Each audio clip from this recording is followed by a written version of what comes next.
तो क्या बोलते पब्लिक, 2025 शुरू हुआ तो क्या देखा? जनवरी में हमने महाकुंभ देखा, महाकुंभ में लोगों का झुंड देखा,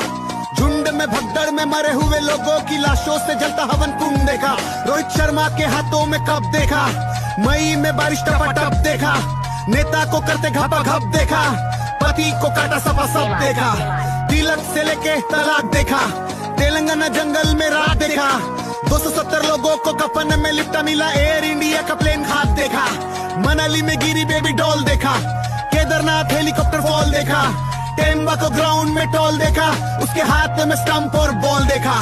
दिल्ली के स्टेशन में अफरा तफरी, लाशों से भर गई ट्रेन की पटरी, फाइनल देखने आरसीबी का आए लाखों लोग चढ़े एक दूजे पे जैसे भेड़ और बकरी। पाप कितना बढ़ रहा है, कौन किससे लड़ रहा है, कश्मीर की घाटी में मासूम क्यों मर रहा है, 6 महीनों में हुआ काम 25, 2025 में ये सब क्या देखना पड़ रहा है।